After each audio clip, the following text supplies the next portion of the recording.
Vamos lá, meus irmãos, vamos lá, continuando aqui, nosso terceiro dia de aula de introdução ao Antigo Testamento 2, vamos começar agora o livro de Provérbios,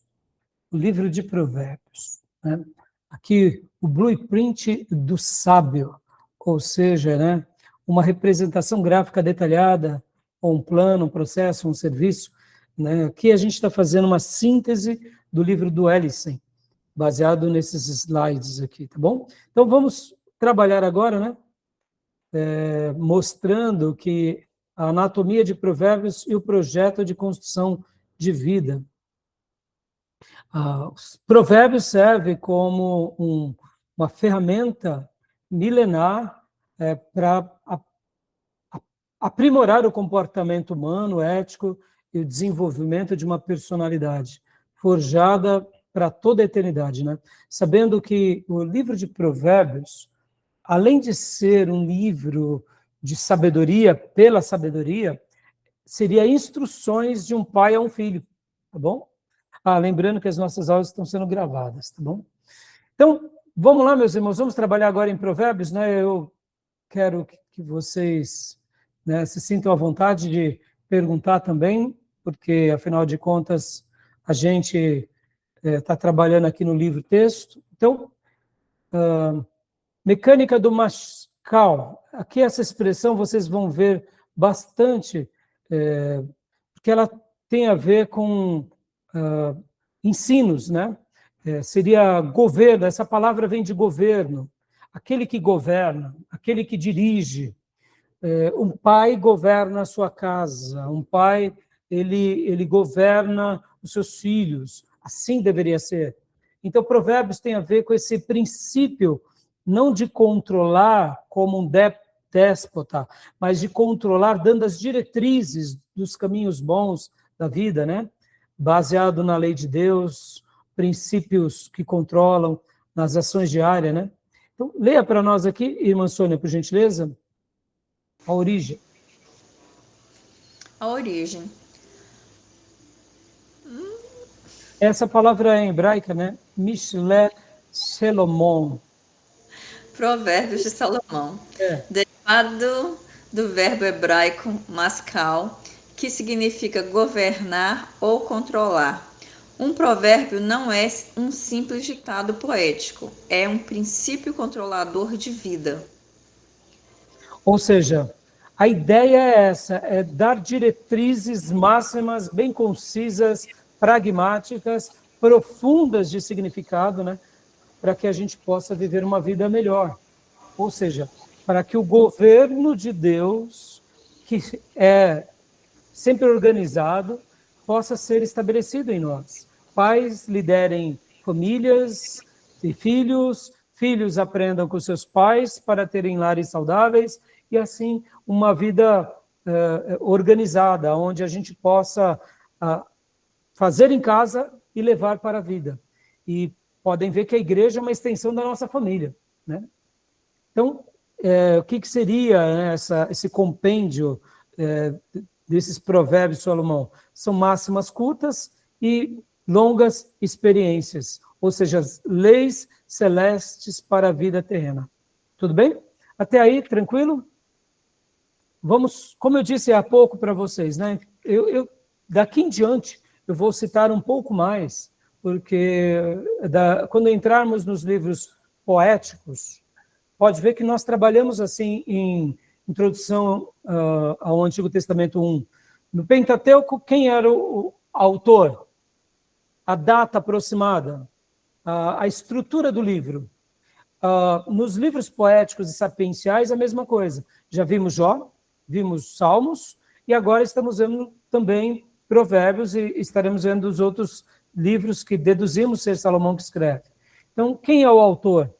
Qual é a data aproximada? Qual é a estrutura daquele livro? Tá bom? Então, continuando aqui. O eixo cronológico da sabedoria. Dando uma ideia, quando foi escrito o livro de Provérbios e quem escreveu? Então, leia para nós aqui, minha irmã, por bloco, por gentileza. Eixo cronológico da sabedoria, 950 a.C. a 700 a.C.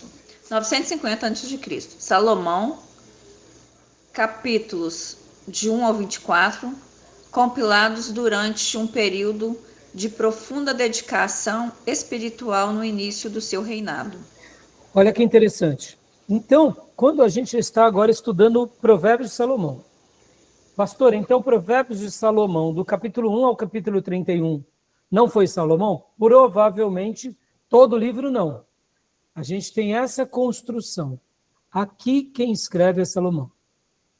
Esses demais capítulos, possivelmente, são nessas datas, por esses autores nesses períodos. Tá bom? Então, algum problema sobre isso? Nenhum problema. Foi acoplado junto com Salomão. Então, seria como se fossem os textos de Salomão, porque vocês vão se lembrar que ao ler a Bíblia, Salomão escreve muitos provérbios, escreve muito sobre a botânica.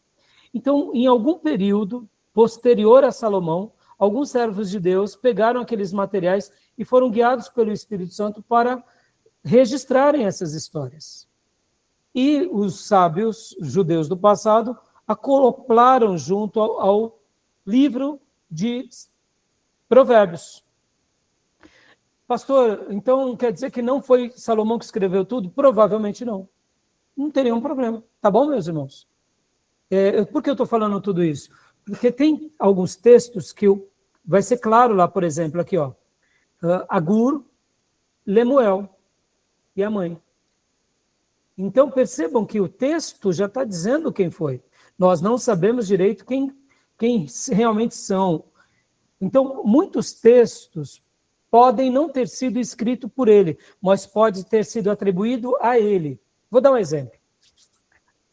Nos dias do profeta Elias e Eliseu, eles viveram aquela experiência maravilhosa das escolas dos profetas. O que Elias e Eliseu escrevem? Quando nós fazemos uma lição de casa, a gente vai ter pouquíssimas coisas que eles realmente escreveram.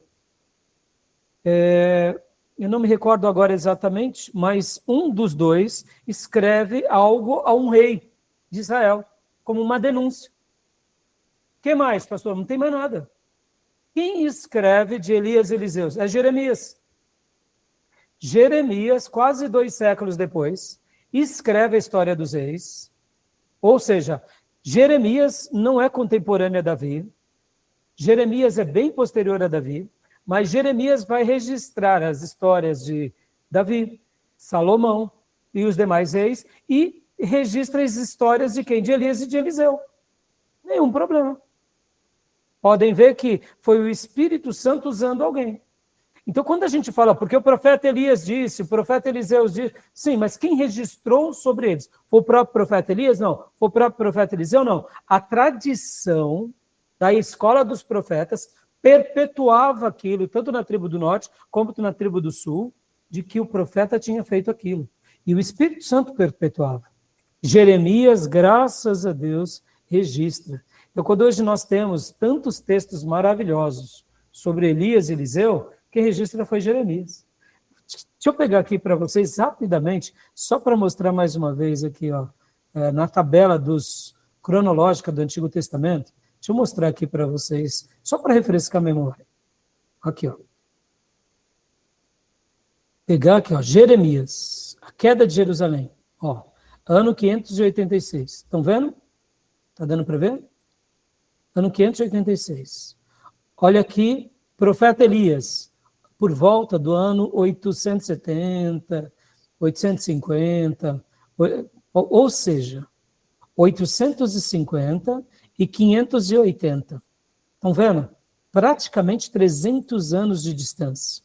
Aí eu pergunto para os irmãos, algum problema disso ter acontecido? Não. Por quê? Porque aqui, guiado pelo Espírito Santo, Jeremias escreve sobre os reis da tribo do norte, tribo do sul, e sobre os profetas. Então, os textos de Provérbios teria praticamente essa mesma síntese. Tudo bem? Ficou claro? Então, é Provérbios de Salomão? É. Possivelmente, alguns textos também de Salomão, Salomão não quis registrar, mas foi se perpetuando. E, ao longo dos séculos, Deus permitiu com que esses textos fossem registrados por outros servos. Mas são histórias baseadas no período de Salomão? Sim. E podem ver que é do início do seu reinado. Lembrando que Salomão, olha só que interessante aqui, mais uma vez. Aqui. Ó, deixa eu pegar essa outra tabela aqui. Deixa eu pegar uma outra tabela. Que é essa daqui, tabela dos reis profetas? Não. Aqui, os 6 de Judá e Israel, aqui. Isso, aqui. Aqui, ó. Salomão reina durante 40 anos. Os 20 primeiros anos dele, ele agradou ao Senhor. Depois, a gente conhece a história. Ele desagradou o Senhor, entendeu? Então, meus irmãos, é o período, possivelmente aqui, desses 20 primeiros anos, tá bom? Desses 20 primeiros anos em que ele era fiel. Tá? Tudo bem? Tranquilo? Então, deu para entender esse primeiro ponto?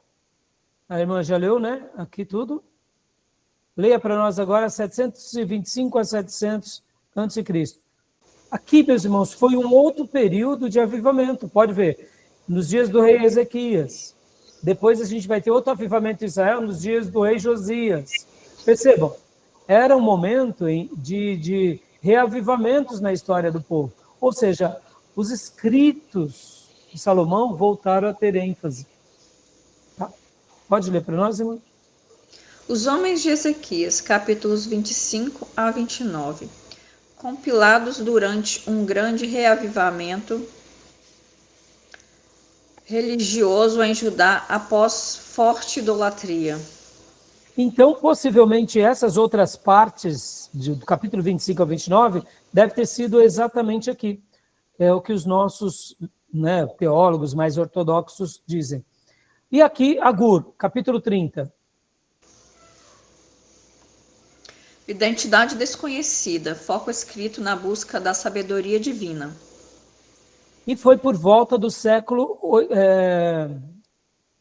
oitavo também, né? Aqui também é século oitavo. Então, também dando essa ideia, né? E também aqui no século oitavo, Lemuel. Leia para nós, irmã. Lemuel e a mãe, capítulo 31. Conselhos maternais de um rei, possivelmente um pseudônimo de Salomão, revelando os conselhos de Betseba. Perceba, eu deduzo, tá, meus irmãos, que realmente é Salomão e é Betseba. Mas isso só veio ganhar tônica depois. Por quê, meus irmãos? Não tem jeito. Quem erra, Deus perdoa, mas o povo não esquece. Tá bom? É assim ou não é, meus irmãos? Não é, Diego? Deus perdoa, mas o povo não esquece. Verdade. Não tem jeito. Pastor, talvez daqui a 30 anos alguém vai te valorizar mais do que hoje. Porque o povo de hoje só vai lembrar do defeito. Mas dos 50 a 100 acertos, vão esquecer, vão escrever na areia, mas o erro vão escrever na pedra. Só daqui a 50 anos, que já era outra geração, eles vão pegar aqueles 100 acertos e falar, pelo amor de Deus, aquele pastor foi bom demais.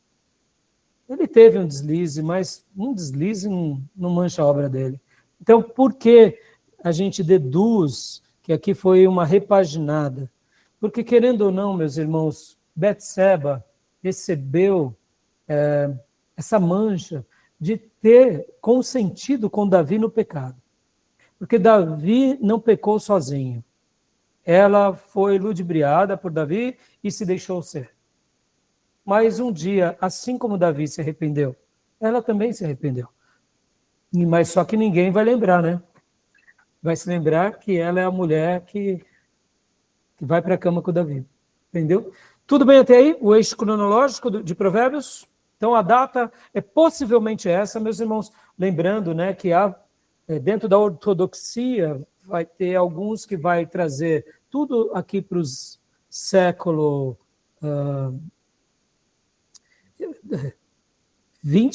10, aliás, né? E o restante para o século oitavo, nono, né? E então vai ficar dentro dessa premissa, tá bom? Tudo bem? Tranquilo? Tudo jóia? Então vamos lá. Pegando aqui o próximo slide. Alguma pergunta, alguma dúvida? Não. Não. A bússola espiritual, Salmos versus Provérbios. Lê para nós, Diegão, por gentileza.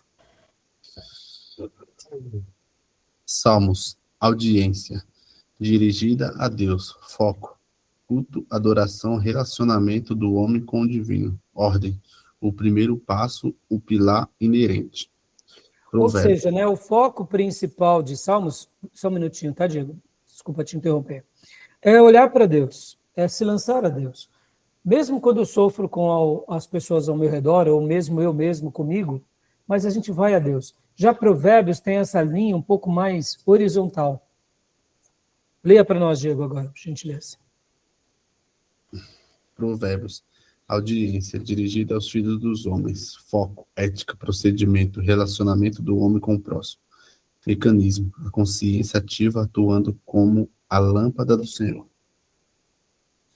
Ou seja, é de pai para filho, de amigo para amigo, de líder para liderado, de liderado para líder, ou seja, é uma interação mais na horizontal. Mesmo que tenha uma escalada de hierarquias, mas é sempre ensinando o próximo a como se comportar, como agir, relacionamentos, procedimentos, trabalhando, levando essa consciência de Deus à vida de todos. E, por último, por gentileza, Diego. A ordem do cânon ensina a sequência da piedade, o alinhamento com Deus, Salmos, capacita o alinhamento com os homens, Provérbios. Ou seja, meus irmãos, pode ver que aqui há um equilíbrio, né? Aqui é um equilíbrio. Podem ver que diante dessa temática a gente alcança um equilíbrio. Porque quando eu digo que eu adoro a Deus, mas o meu relacionamento com o próximo, ele é falho, a minha adoração não é genuína. Quando eu tenho um alinhamento com o próximo, perfeito, mas eu não tenho um alinhamento com Deus, também eu não tenho equilíbrio. Pode ver que a nossa linha de equilíbrio é entre Deus e os homens. Né? Lembra-nos da cruz, né, irmãos? Pode ver, a gente serve a Deus, mas ao mesmo tempo com o homem. Não tem como fugir disso, né? Pode ver que aquelas pessoas que dizem, eu vim para a igreja só para adorar a Deus, isso é uma palavra de fuga, né? Porque na realidade, se nós estamos adorando a Deus, é servindo ao próximo. Porque como eu aprenderei de Deus? Eu aprendo de Deus com o meu próximo. Foi assim que Deus quis se revelar. Pode ver que eu amo a Deus provando esse amor com o meu próximo. Tá bom. Quando eu digo que amo a Deus e tenho essa fé entre eu e Deus, mas eu vivo alienado do próximo, esse amor a Deus pode ser questionado verdadeiramente. Por quê? Porque se eu amo a Deus, eu estou do lado de alguém. Né? Essa espirituosidade que me faz ser transcendente, que eu não estou ligado nessa terra e muito menos com o próximo, é uma espiritualidade vesga e doentia. Porque a verdadeira espiritualidade tem a ver com a humanidade. Não é verdade? Quanto mais espiritual me torno, mais ser humano eu me torno. Para ver, Jesus é o grande exemplo disso. Ele era o homem mais espiritual de todos, servindo ao Pai, fazendo a vontade do Pai, e se tornou o ser humano mais espetacular. Ninguém se compara ao mestre, né? Tá bom? Então, continuando aqui, alguma pergunta? Por gentileza, Diego, pode ler para nós.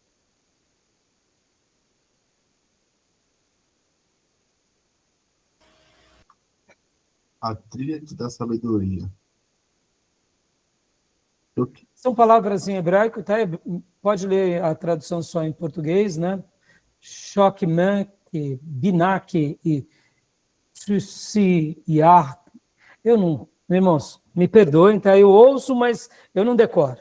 Imagina eu eu. Dificuldade, tá? Imagina eu. Então, aqui é com o professor Fabiano, o professor Ribeiro e a professora Márcia, tá bom? Eu chuto, tá, irmãos? Eu não tenho medo de chutar, tá? É mais ou menos isso. Tá bom? Perdoa, pastor, aí. Minha ignorância, né? Shukimar, Binar e Tushiyar. O hebraico tem esse gutural. É difícil. Vamos lá. Discernimento, entendimento e verdadeira sabedoria. Aí está com a gente, né? Pode ler para nós, Diego. Discernimento. Discernimento, a sabedoria secular e prática. Discernimento moral entre o bem e o mal, incluindo ética em negócios e uma vida disciplinada. Usada 47 vezes. Entendimento, a percepção objetiva, a habilidade crítica de separar a verdade do erro e priorizar valores a longo prazo contra interesses momentâneos. Usado 53 vezes.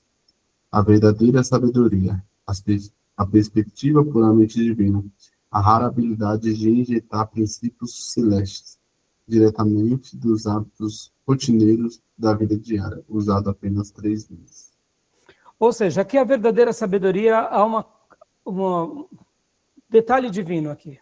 Vamos pegar o próprio Salomão, vamos pegar José do Egito, vamos pegar Daniel. A gente vê um traço divino.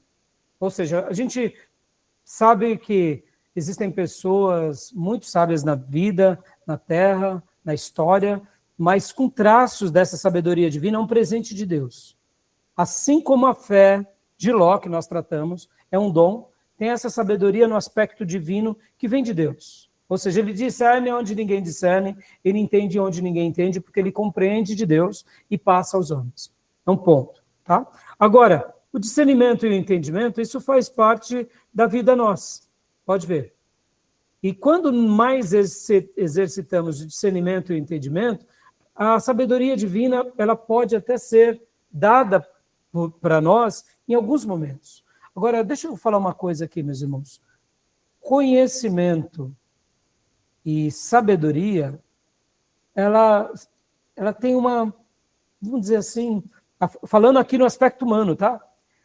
Ela tem algumas características diferentes, tá? Por exemplo, existem pessoas que conseguem aprender muito sobre um tema. Ou seja, eles têm um conhecimento absurdo sobre qualquer assunto. E têm uma facilidade, eles são uma biblioteca ambulante. Logo, essas pessoas têm conhecimento. Nem todo conhecimento é sabedoria. Porque o que é a sabedoria, se a gente pudesse assim dizer? Sabedoria é a habilidade de você usar esse conhecimento. De você, no pouco que tem, saber manusear muito bem as ferramentas que possui. Por exemplo, o mundo ideal seria você ter o máximo de conhecimento, ou seja, a biblioteca, na área que você tem o dom, ou tem os talentos, ou as habilidades, e depois você saber articular todo esse conhecimento dentro das janelas que você precisar. Então, nem todo mundo tem, eu diria, um conhecimento muito vasto. Mas vocês já notaram pessoas do campo que são sábias? A pessoa não teve formação, mas ela é sábia. Irmã Sônia, a irmã que está aí em Minas Gerais, que convive com pessoas das mais variadas do campo, já notou isso? Tem pessoas que você olha assim e fala para ela, se essa pessoa tivesse o mínimo de cultura, ou seja, se ela fosse para uma faculdade, seria um empresário, uma empresária, uma professora, um diplomata. É assim ou não é?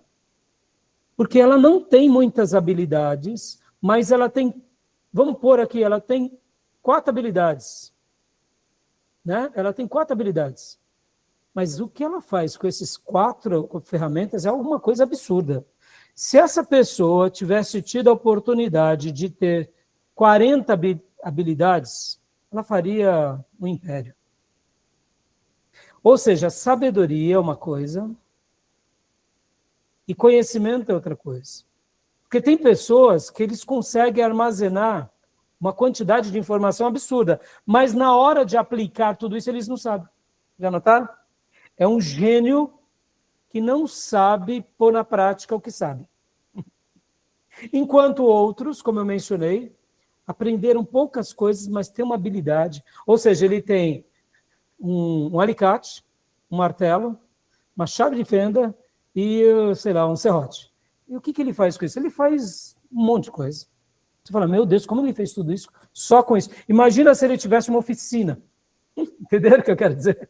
Então, sabedoria e conhecimento são coisas distintas. O melhor mundo é quando essas coisas elas caminham juntas. Aí, meus irmãos, aí é onde a verdadeira sabedoria começa a florar. Aonde a gente começa a realmente ver Deus agir, né, na vida e no ministério. Entendeu? Tudo bem? Podem ver que discernimento, todos podem crescer no discernimento e no entendimento também. E aqui na verdadeira sabedoria, que é essa que emana de Deus, por isso que nós precisamos do auxílio do Senhor. Podem ver que aqui, pastor, eu não sou que nem José, não sou que nem Daniel, tá bom, mas você teme a Deus, como muitos servos do passado, então mais cedo ou mais tarde você vai desfrutar da verdadeira sabedoria, não porque você é alguma coisa, mas porque você se permite ampliar o seu discernimento, o seu entendimento a partir da lei de Deus. Logo, a sabedoria de Deus, que é a verdadeira sabedoria, vai aflorar na sua vida. E as pessoas vão dizer assim, mas como você sabe disso? Você fala assim, não é que eu sei, eu creio, eu só pratico. Vamos pegar um exemplo aqui, irmãos? Bem simples. A generosidade. Irmãos, a teologia da prosperidade atrapalhou isso. Mas a gente não precisa ser inteligente. Quanto mais a gente ajuda o próximo, mais a gente é abençoado. Quanto mais a gente ajuda o reino, mais a gente prospera. Deus deixou essa ferramenta. Pode ver que ele coloca o dízimo como algo, num primeiro momento, obrigatório, e a oferta como algo espontâneo, mas ele perde 10%, porque ele está querendo matar dentro de nós o quê? O ganancioso. Porque quando eu consigo dizimar e dou 10%, é porque aqui eu estou matando o ganancioso, eu mato ele, eu estou aprendendo a ser um administrador, porque, olha só que interessante, porque agora eu consigo viver com 90%, e ainda sobra os 10%. Percebam que a nossa vida financeira começa a ser organizada. Eu não gastarei mais do que ganho, porque eu dedico a Deus a parte dele e ainda a oferta, não por obrigação e por barganha, mas porque sou abençoado. Perceba, olha como a nossa vida dá uma guinada. A gente mata o egoísta, que a gente é treinado a viver, passamos a ser generoso, e aí vem Deus ainda de tabela e abre portas e janelas do céu sobre a nossa vida. Não é isso que acontece com o dizimista e o ofertante? Pode ver, quem começou a dizimar por barganha, ele para. Quem dizima por amor a Deus, porque entendeu que Deus tem sido o nosso tudo e tudo que temos é de Deus, somos mordomos, a gente não para nunca mais. Pelo contrário, a gente quer fazer ainda muito mais para Deus, para a igreja e para a vida. Não é assim? Olha Davi. Davi fez tanto para Deus, e quando ele morre, ele não constrói o templo, mas ele deixou tesouros preparados, tudo preparado para quê? Para que Salomão fosse edificar. E eu te pergunto, quem desfrutou de tudo isso? Foi Davi? Não, Davi morreu, mas a posteridade. Meus irmãos, o que é edificar uma igreja? Se não ter a permissão de Deus de sermos participantes na expansão do reino. Ô, irmão, somos dignos disso? Somos dignos de participar da expansão do reino? Mas Deus disse, eu quero contar com você, Raimundo, Diego, Sônia, Tomé, Beatriz, Miriam, eu quero continuar contando com vocês. E aqui a gente está, por isso que quando a gente edifica uma igreja, a igreja não é nossa, é para o reino, é para a posteridade. E quanto mais bíblica, quem vai desfrutar disso tudo? É o futuro, é a posteridade. Fantástico, não? Então percebam, as promessas de Deus nos faz desfrutar da verdadeira sabedoria, não porque a gente é inteligente demais, porque a gente obedece bastante. Só basta obedecer, né? Entendeu? Interessante, né, irmãos? Pode ver. Quem aprendeu a ofertar e dizimar pela motivação correta não para nunca mais. Não é? E podem ver como é próspero o irmão que dizima e oferta com as motivações corretas. Nunca lhe falta nada, ele tem tudo que precisa. Pode não ter tudo que quer, mas vai ter tudo que precisa para viver uma vida abençoada. É ou não é? Na medida de Deus, como era a escola dos profetas. Meus irmãos, a escola dos profetas, eles passavam um perreio violento. Mas eu te pergunto, Deus atuava ou não? Atuava. E os milagres que está lá na vida de Elias e Eliseu? Era porque eles eram fiéis. Pode ver, Eliseu, quando é chamado por Elias, ele queima a carroça e dedica tudo agora para Deus. E Deus faz o que com ele? Dá unção dobrada de Elias sobre ele. Ou seja, olha que legado. Hoje, quando a gente aprende com eles, o que a gente está aprendendo? A história de um legado, de vidas entregues à obra de Deus, né? Tá bom? Então, continuando aqui, alguma pergunta sobre isso? A tríade da sabedoria? Não? Continuando aqui. O diagnóstico do tolo, né? Bom, fica aqui mais uma vez, eu já disse e repito, né, meus irmãos, eu tenho uma mensagem chamada Os Tolos, os Sábios e os Maus, está no meu canal do YouTube, está no canal da igreja também e está no meu Spotify. Pesquisem lá e assistam, porque vale a pena. Eu trabalho muito sobre essa compreensão. Eu aprendi com um psicólogo chamado Henry Nouwen sobre como a gente deve tratar com os sábios, com os tolos e com os maus, tá bom? E aqui dá um diagnóstico dos tolos, os níveis da insensatez. Lê para nós, Diego, por gentileza. Nível 1, o simples. Perfil ingênuo, inocente, destituído de entendimento. Sintonia. Presa fácil para influências externas, deixa-se levar facilmente sem questionar. Prognóstico. Necessita desesperadamente de orientação moral e instrução vital. Ele é simples, ele precisa ser alertado como uma criança, como um jovem, um adolescente. O segundo, por favor. Nível 2, o insensato. Perfil obstinado, odeia o conhecimento e despreza a sabedoria. Sintoma, acredita piamente que pratica a maldade e é um mero divertimento.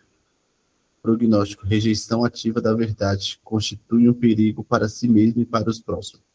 Aqui já é o primeiro nível, né, vamos dizer assim, da escalada da destruição, porque a mente dele já fica cauterizada. Ele começa a ter prazer. Terceiro nível, o escarnecedor. Perfil, o desodeiro, cínico e arrogante. Sintomas, zomba deliberadamente da integridade e ridiculariza violentamente qualquer correção. Prognóstico, o caso mais crítico e distante do que é justo.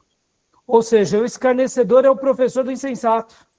E se esse insensato continuar aprendendo, vai se tornar um escarnecedor. Poderíamos pôr um quarto nível aqui, que é o agressor. É aquele que rompe todas as leis da civilidade e pratica atrocidades conscientemente, né? Então, agora leia para nós essa última frase, Diego, gente. Nenhum caso é considerado sem esperança, enquanto a sabedoria continuar a levantar sua voz. Deus tem o poder de transformar o agressor, o escarnecedor, o insensato e o simples, porque Deus pode tudo com aquele que um dia se voltará a ele, tá bom? Tudo bem até aí? Tranquilo? E Provérbios vai trabalhar muito sobre isso, né? Agora, as ferramentas estruturais do sábio. Pode ver, meus irmãos, que a estrutura de Provérbios vai dar essas construções, né? Pares dísticos, a unidade base. A primeira linha expressa, a segunda suplementa e desenvolve ou contrasta. Ou seja, aqui seria a construção dos ensinos.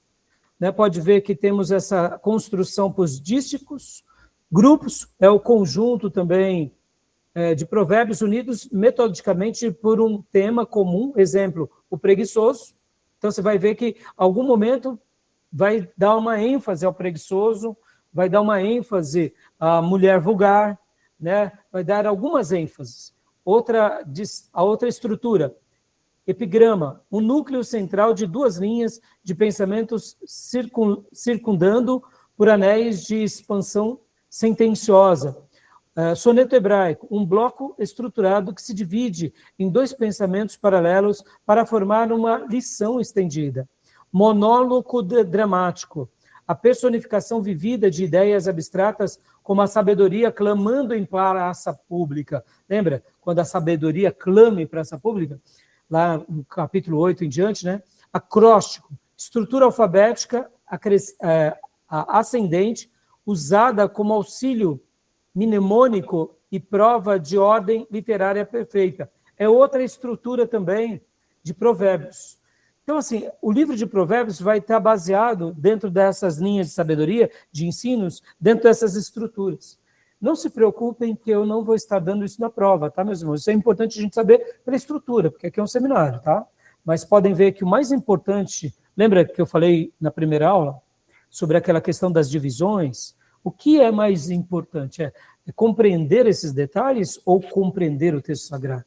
Compreender o texto sagrado, meus irmãos. Ponto. Né? Vamos pegar um exemplo aqui de uma parte. 6 coisas o Senhor detesta, e a sétima, a sua alma abomina. Bom, então, podem ver que há uma construção. Ora por acróstico, monólogo dramático, soneto hebraico, mas o que é mais importante? É entender a essência do que o Espírito Santo registrou por meio do sábio ou daqueles sábios. Tá bom? Não vou dar, por exemplo, na prova, se isso daqui é pares dísticos, me explique. Tudo bem, não estou achando que seja errado quem faça isso, mas eu quero que vocês decorem o texto, sobretudo, tá bom? Alguma pergunta, alguma dúvida? Não? Irmã, leia para nós Dissecando a Engenharia Poética, de Provérbios. Leia para nós aqui o centro e depois essas linhas. O fruto do justo é árvore de vida, e o que almas é sábio. O que ganha almas, né? Faltou o que ganha almas. Né? Sim. Faltou. Uhum. A ponte lógica, um eixo que conecta a ideia, preparando o terreno para a expansão do impacto. Joia. Então percebam, sempre há essa ponte lógica, né? A ação fundacional. Leia para nós, minha irmã. Expressa o pensamento central em forma de afirmação primária e concreta. Né? Podem ver que as afirmações sempre são bem claras. Aí a expansão do pensamento, por gentileza. Desenvolve a primeira linha, revelando a aplicação profunda e interpessoal do caráter do justo.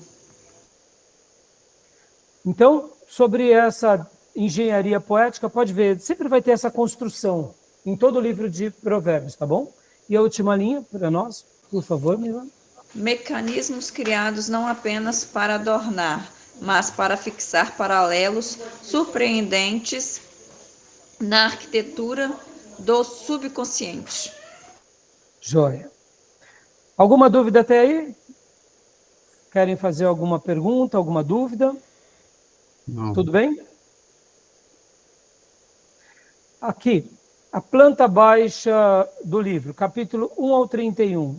Começando aqui de baixo para cima, minha irmã, olha só. Perceba, a fundação, capítulo 1 ao 9. Prólogo e objetivo. 15 grupos de epígramas, sonetos e monólogos focados na busca estrutural pela sabedoria.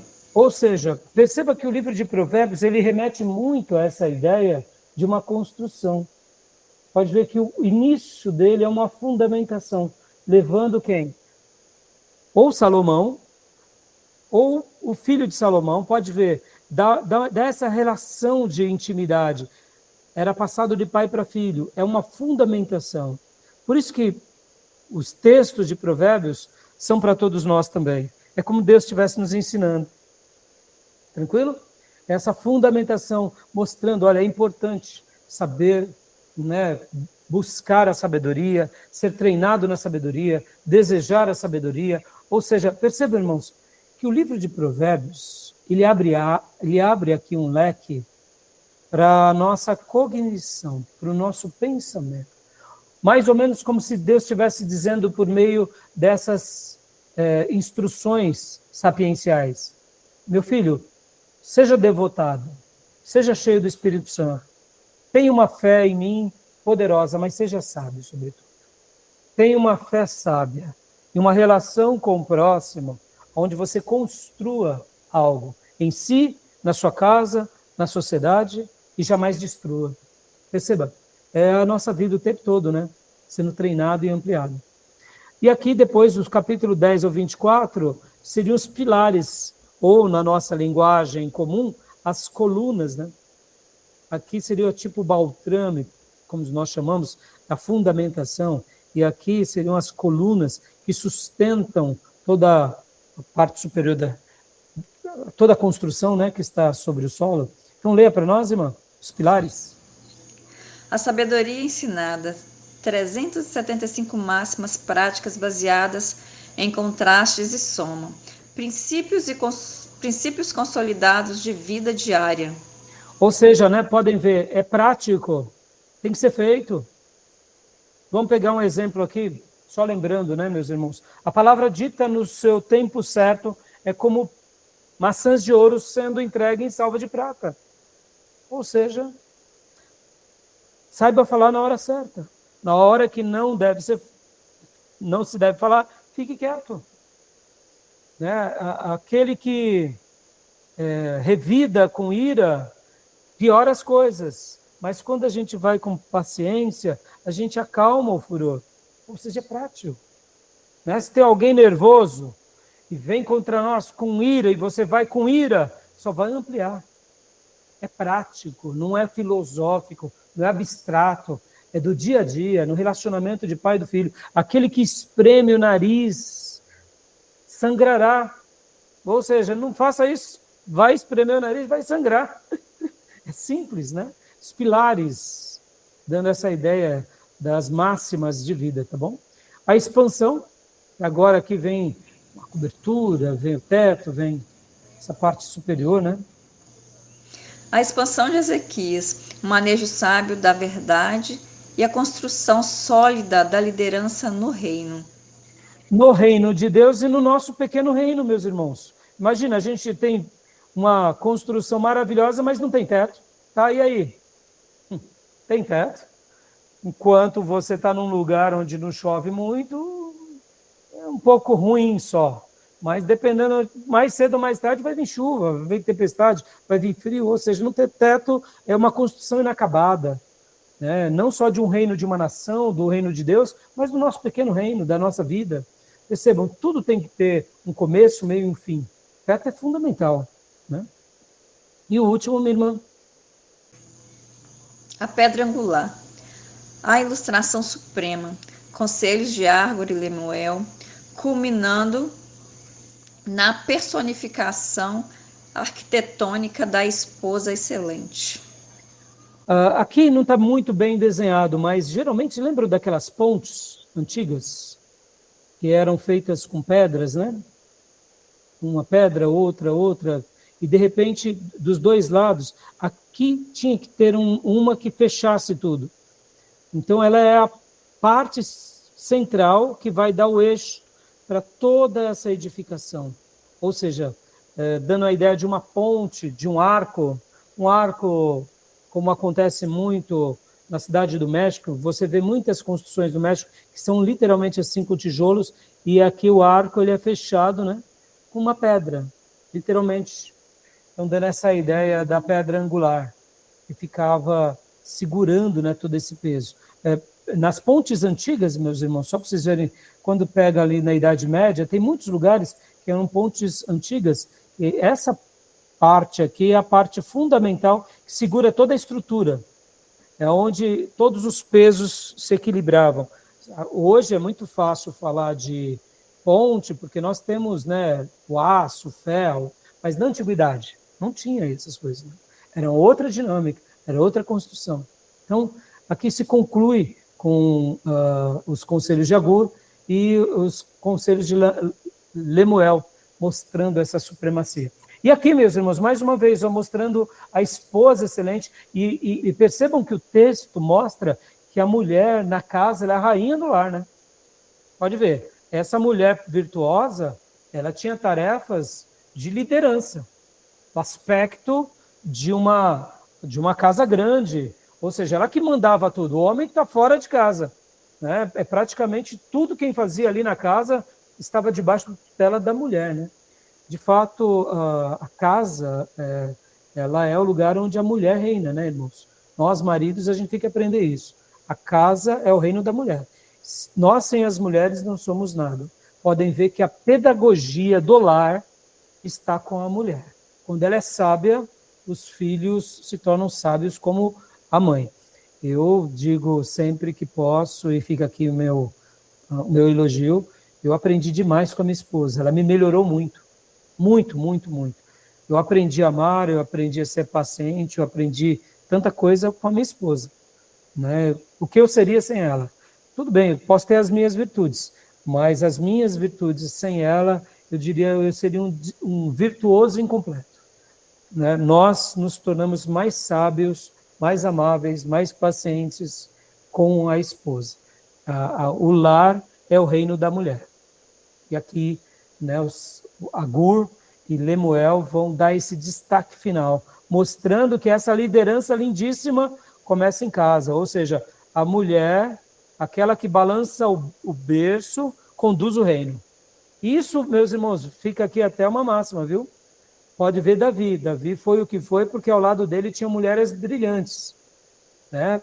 Podem ver que a mulher sempre fez um papel lindíssimo na vida de um grande rei, de um imperador. Quando eles precisavam de um conselho, a rainha era fundamental, porque ela cria um equilíbrio, ela tem olhares que um homem não tem, né? Pode ver que o homem é da Lua e a mulher é de Marte, ou vice-versa, né? São naturezas totalmente distintas. O homem compreende o homem, a mulher compreende a mulher, mas quando a gente está na interação de uma família, se completam, mas a mulher ela tem um olhar muito mais profundo, ela consegue enxergar o que nós não enxergamos, tá bom? Fica aqui essas palavras. Então, tudo bem até aí? Tranquilo? Radar ético de Provérbios.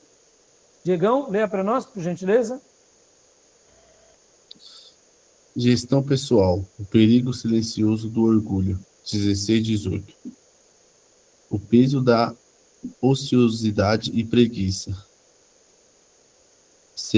do 6 ao 11. A intemperança e os vícios que corroem, Provérbios 21. Ou seja, o lado ético tem o lado pessoal, tem o lado familiar, tem um lado com a integridade relacional e a sociedade, como a gente mencionou, ou seja, é completo, né? Não é uma coisa espirituosa no sentido metafísico do espírito que não tem a ver com as práticas. Então, só leia para nós aqui, por gentileza, Diegão. Estrutura familiar, o respeito filial inegociável. Capítulo 1, do 8 ao 9. A disciplina sábia e a sua recompensa. Provérbios 3, 24.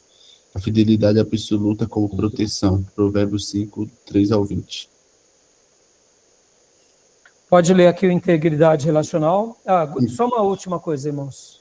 Famílias estruturadas, famílias fortes geram igrejas fortes que geram um país forte.